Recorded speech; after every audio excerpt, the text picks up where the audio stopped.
আসসালামু আলাইকুম প্রিয় ভিউয়ার্স।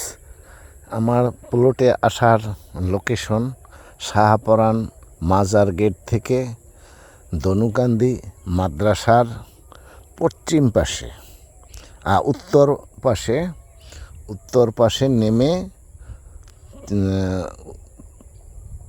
পাশে নেমে একটা বাসের শাখো, এখানে একটা স্কুল আছে ধনুকান্দি সরকারি আজিজুর রহমান সরকারি প্রাথমিক বিদ্যালয়। এরপর পার হয়ে এখানে একটা মাছের ঘের আছে, এই যে দেখা যায়।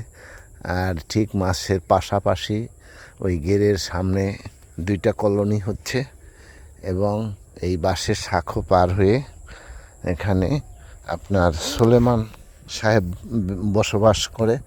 ওনার বাড়ির ঠিক আপনার উত্তর পাশ দিয়ে পুকুরের পাড় দিয়া সোজা আসতে হবে। এখন এসে ঠিক 200 গজ পশ্চিমে আসলে একদিকে ধনুকান্দি মাদ্রাসার শেষ উত্তর প্রান্ত এরিয়ায় উঁচু যে জায়গাটা, এখানে 48 ডিসিমিল জায়গা আছে উঁচু। এই 48 ডিসিমিলের 24 আমার, আর 24 আমি যাদের কাছ থেকে কিনেছি তার চাচাতো ভাইদের। যার কারণে এই যে দেখা যাচ্ছে এখানে উঁচু জায়গাটাই চেনার মতো। এই হয়েছে মাদ্রাসার শেষ প্রান্ত।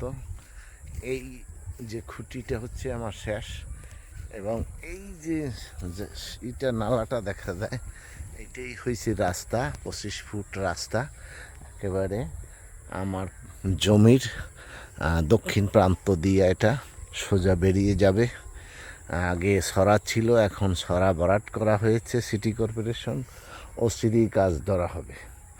এবং উত্তর দিকে আমার এক প্লট পরেই একটা মাছের ঘের আছে, মাছের ঘের। ওই গেটটা পার হইয়া আর আমার জমির চারিপাশে ধান ক্ষেত, এবং আপনার উত্তর দিকে কিন্তু এইরকম খালি জায়গা আছে, কারণ এটা ভরাট হয়েছে। ঠিক শেষ প্রান্ত, অর্থাৎ এই যে দেখা যাচ্ছে এইটাই। এবং সুলেমান মিয়া চাষ করত। এই যে মাদ্রাসার শেষ, এই একটা গাছ, এই গাছের এই আমি যেখানে দাঁড়ানো আছি এই জায়গাটাই আমার প্লট। এই এছাড়া ওই পাশে আরেকটু জায়গা ভরাট হয়েছে। এই যে ধান ক্ষেত, এই পাশে পশ্চিম দিকেও ধান ক্ষেত, উত্তর দিকেও আপনার ধান ক্ষেত, পূর্ব দিকে একটু ফাঁকা আছে, একটু নিচা, পূর্ব দিকে নিচা, আবার উত্তর দিকে উত্তর দিকে নিচা। এই যে আপনার দক্ষিণ দিক ফাঁকা, এবং নিচু পাশে ধান আছে, গরু চড়ায় মানুষ। এই যে টগরের শেষ প্রান্ত এখানে আসছে, এখান থেকে সরা গেছে ঠিক মাদ্রাসার আপনার উত্তর পাশে ঠেকাইয়া আমার জমিটা। আসসালামু আলাইকুম।